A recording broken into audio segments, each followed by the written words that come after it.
afternoon and thanks for joining us. I'm Judy Simpson. Our focus today is on your health and the health of your family and friends who have diabetes. November is National Diabetes Awareness Month.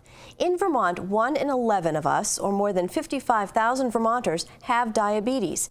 In addition, thousands more have pre-diabetes, which is a wake-up call that you're on the path to diabetes. Unfortunately, diabetes is on the rise, but prevention and management programs are available, and we're going to learn about those programs from today's guests. I want to welcome Robin Edelman, who is the Diabetes Program Administrator with the Vermont Department of Health. And also with us is Robin is Kristen Magnan. Kristen is the Community Health Initiatives Coordinator with the Greater Burlington YMCA. Thanks to both of you for coming in. What do Vermonters need to know about diabetes, Robin? Well, first, Judy, they need to know if they have it, because about 1/3 of the Vermonters with diabetes don't yet know their diagnosis. And this is a conversation to have with your healthcare provider. Secondly, people need to know if they have prediabetes, because 1 in 4 Vermont adults have prediabetes, and most of them don't know that they have it. And then thirdly, there's one other thing I would say. People need to know that the diagnosis, which I wouldn't wish on anybody for prediabetes or diabetes, it can be actually a helpful wake-up call to get you onto a path to a healthier lifestyle where you'll have more energy and feel better. As a retired teacher once taught me that her diagnosis meant getting up off the couch and eating better foods and really feeling like she was healthier and better off than before her diagnosis. So if you don't know you have diabetes, I mean, how do you find out? Should you make an appointment with your doctor and be screened? Well, I think as part of a general health check, there are things that tests that your doctors do to find out whether you're at risk or not. And so this is a conversation, though, you should have with your doctor. If your doctor says, oh, you don't have diabetes yet, you just have a touch of sugar, you probably have prediabetes, and that's something you can know and act on. So what can be done to better manage diabetes? So we're going to be talking about some of these things, but it requires eating better, eating well, exercising, taking your medications. And I'll tell you, a lot of these things people already know, but what it requires to put your thoughts and pre-contemplation into action means taking some small steps that we're going to be talking about today. What programs are available and how can people sign up for them? Kristen, you want to talk a little bit about that? Sure. Yeah. There are programs throughout the entire state of Vermont. We work with the Department of Health and the Blueprint for Health to provide diabetes prevention and diabetes management services in every county in our state. Let's talk a little bit about the small steps you can take to improve your health. I think we've got a graphic that people can take a look at too. And it's obviously myhealthyvt.org is where you can find a lot of this information. Yeah, you can find all of this information, including classes that are currently happening in your area. You can contact a regional coordinator in your area and find out what classes are coming up and how you can get registered for them. Okay, let's go through the small steps. Okay, so we have this motto about small steps are the start, but you can see from the screen that there's a diabetes prevention section and a diabetes management section. You see a little bit of the quit smoking. We have some other programs there as well. But anyway, by going to the diabetes management section, you'll then see on the next visual a map that will show you where in your area you can find someone who Kristen referenced as a regional coordinator to either phone them or email them and find out about the program that's starting nearest to you. And clearly there are plenty of places to call. Absolutely, and it could be, if it's more convenient, to go to a location closer to where you work. That's great. Okay, and there also, there's another graphic we want to take a look at too, as far as what is this telling us here? This is for the YMCA's diabetes prevention program, which is if you're diagnosed with prediabetes, or if you've had gestational diabetes in a previous pregnancy, or you have different genetic components that could make you at risk for diabetes. This is kind of a way, as you can see on the screen, to see if you're eligible to participate in the diabetes prevention program. And that will, if you check that, can I participate, it will let you know either if you have blood values that are elevated, they're not at the diabetes stage, but they're certainly above normal.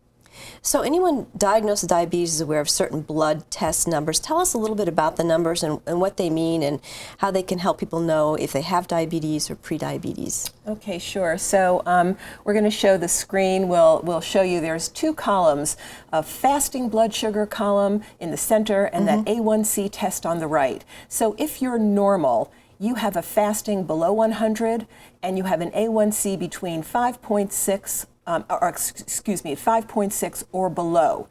With pre-diabetes, in that second row, if your blood sugar is between 100 and 125, you've got pre-diabetes, or you may have an A1C that's between 5.7 and 6.4.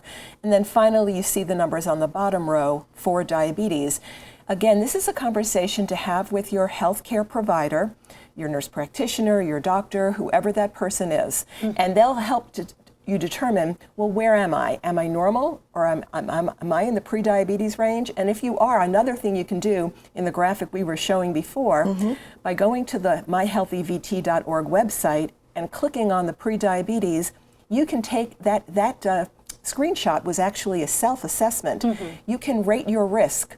In the next slide, you can rate your risk. One more about there we go, about how high a risk you have for diabetes based on a few questions that you answer that are right on that page.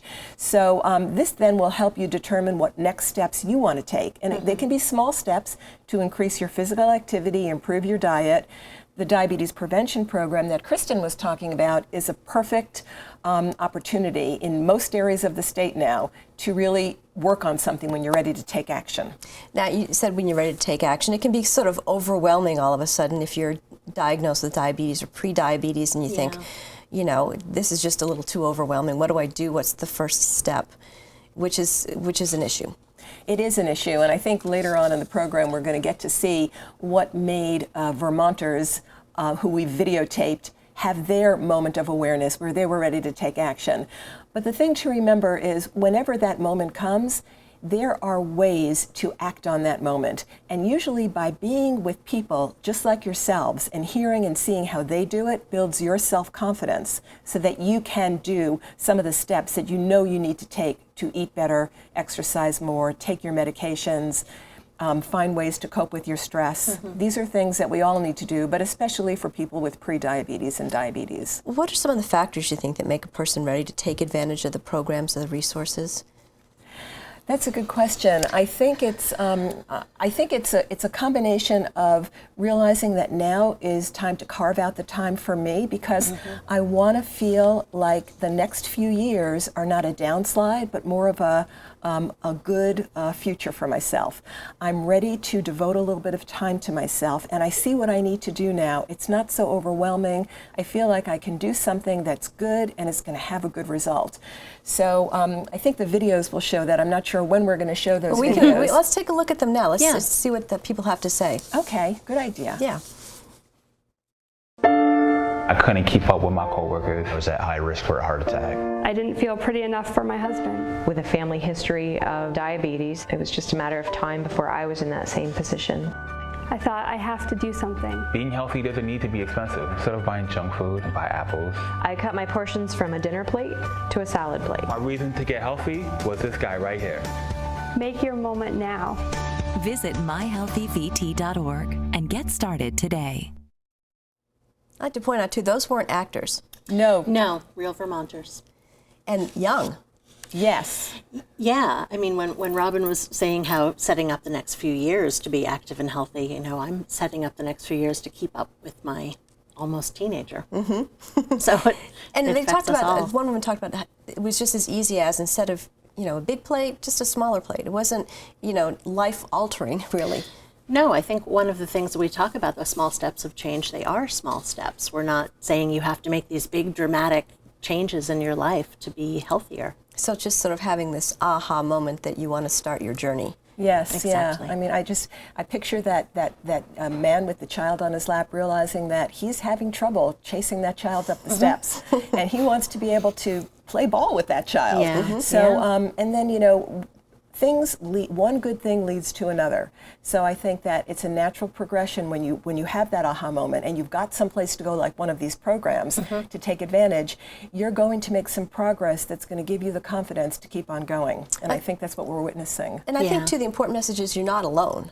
Absolutely not. I think that's the huge thing about these programs is everyone there is in the same boat. They might be at different stages in their life, but you have this commonality and you all understand the struggle that people go through to try to be healthier. Now, these were just snippets of various videos, and the whole videos are available to watch? Yes, there's a longer video for each of those people, so people can go back to that website and click on the either Tell My Stories. I think it's Real Stories. Real Stories, and they'll see more of those videos, as well as some other great resources that are on that website, besides where to find the classes. We might talk a little bit about them. Can you recall some of the better resources on the site? There's some great resources about the DASH diet. There's resources about some different healthier exercising programs, clearly through the Y right here in Burlington, but also throughout the state. There's the Living Well with Diabetes booklet that Learning to Live Well. And some links to other very good government websites that have, one of them is great for this time of year coming up upon the holidays, or even any family celebration. There's a great video at the Diabetes Health Sense about how to make it through the holidays. And that's an important step. Yes, absolutely. Yeah. Because, obviously there's a lot of food available. Yeah, and you want to enjoy that food as well. I mean, this is not a sentence to be without the things in life that are pleasurable. Right. It's really how to balance all of those things. It's really sort of getting an owner's manual together for yourself. I love that idea. Yeah, it's true. So let's go back and recap a little bit. How many Vermonters have diabetes or prediabetes? So it's about 1 in 11 have either diagnosed or undiagnosed diabetes, and about 55,000 Vermonters. 1 in 4 adult Vermonters have prediabetes, and that's where we really want the opportunity to prevent or delay. I mean, I would just have that conversation with my doctor, maybe take that risk test that we showed, and then say, well, okay, if I've got prediabetes, let's not wait till it automatically becomes diabetes. Let's do something about it now, because you can really be happier and healthier. Yeah, see if we can prevent or delay the onset completely. And so, are there symptoms, or is that one of the problems? Is there really aren't distinct symptoms? That's the problem. There aren't really distinct symptoms. In fact, until you've had diabetes for about 5 years, sometimes you don't experience symptoms. So it's typical that you really need to get the blood test or do the risk test and have a conversation with your healthcare provider. Are there things that make you more at risk? Does it run in families? Thank you for that. Yes, it does run in families. It also, if you've had gestational diabetes with a previous pregnancy, over 45 increases your risk. Over 65 bumps it up another level. And having a sedentary lifestyle, which could be, you sit all day, you might be active on the weekend, but if you're stationary most of the week. Yeah, and you've picked up weight as you've gotten older, so you're in your middle years, and those are things that happen to all of us. Which is why it's so common. Exactly. And it's also gradual. It's not a sudden onset. So I think that's why it goes undiagnosed for such a long time. And if you have picked up weight, you don't have to lose a ton of weight to become healthy again. If you're, I think that's really important, because I think that could be overwhelming for a lot of people. If you're 200 pounds and you lose 10 to 20 pounds, your pre-diabetes can go away. Yeah, really. We had a gentleman in one of my recent classes who had an A1C of 5.7, was in our class. He dropped about 5% of his body weight, so not a huge amount, about 12 pounds, and his A1C went into the normal range. Wow, that's pretty powerful. Huge. It's very powerful. Very powerful. Are people surprised to find out that they can control so much of this? I think so, yeah, because they just expect it as a fate. It's in the family. It's something that's going to happen by nature. Not true at all. It's not fate. You can really determine your destiny to a large extent. And so, what's the key message that you want Vermonters to know as part of Diabetes Awareness Month? Become aware of where you stand in this continuum of pre-diabetes to diabetes, and if you are picked up along the way, take advantage of the free programs that we have statewide so you can lead a better life. And once again, that's go to myhealthyvt.org. Correct. There you go.